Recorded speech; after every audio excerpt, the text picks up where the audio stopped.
দেড় যুগ আগের এক অস্থির সময়, বাংলাদেশের রাজনৈতিক ইতিহাসে যার নাম 111। আর সেই সময়ের অন্যতম প্রভাবশালী এক ব্যক্তি লেফটেন্যান্ট জেনারেল মাসুদ উদ্দিন চৌধুরী। তবে হঠাৎ করেই কেন আবার আলোচনায় তিনি? সম্প্রতি রাজধানীর বারিধারার ডিওএইচএসের বাসা থেকে তাকে গ্রেপ্তার করেছে ডিবি পুলিশ। আর এই ঘটনাই আবার ফিরিয়ে এনেছে 2007 সালের সেই অধ্যায়।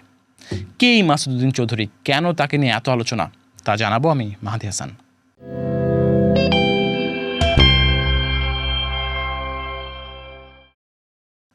সেনাবাহিনীর সমর্থনে গঠিত তত্ত্বাবধায়ক সরকার, রাজনৈতিক অস্থিরতা, গ্রেপ্তার, ধরপাকড় আর দুর্নীতি বিরোধী অভিযান, এই পুরো প্রক্রিয়ার কেন্দ্রে ছিলেন মাসুদ উদ্দিন চৌধুরী। তখন তিনি ছিলেন 9ম পদাতিক ডিভিশনের জিওসি, কিন্তু তার প্রভাব ছিল এর থেকেও অনেক বড়।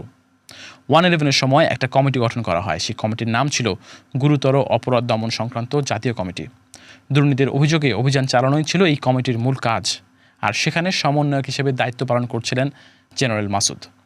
সেখান থেকে একেবারে সরাসরি প্রভাব ফেলেন দেশের রাজনৈতিক অঙ্গনে। 111-এর সময় গ্রেপ্তার হন দেশের শীর্ষ দুই নেত্রী খালেদা জিয়া ও শেখ হাসিনা। গ্রেপ্তার হন রাজনীতিবিদ, ব্যবসায়ী, এমনকি আমলারাও। বর্তমান প্রধানমন্ত্রী তারেক রহমানকেও সে সময় গ্রেপ্তার করা হয় এবং রিমান্ডে নিয়ে ব্যাপক নির্যাতন চালানোর অভিযোগ ওঠে। মাসুদ উদ্দিনের নেতৃত্বে সেই সময়ের কর্মকাণ্ডকে অনেকেই বলছিলেন দুর্নীতির বিরুদ্ধে অভিযান, তবে সমালোচকরা বলেন সেটা ছিল রাজনৈতিক নিয়ন্ত্রণ প্রতিষ্ঠার একটা কৌশল।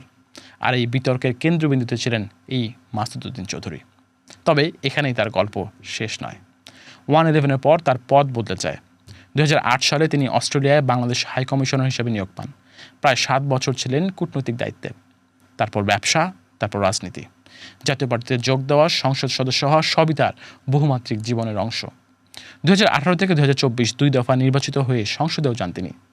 কিন্তু 2024 সালের রাজনৈতিক পট পরিবর্তনের পর চুপচাপ হয়ে যান আলোচিত এই অবসরপ্রাপ্ত লেফটেন্যান্ট জেনারেল। আর এখন আবার গ্রেপ্তার। মানব পাচারের অভিযোগে গ্রেপ্তার দেখানো হয়েছে।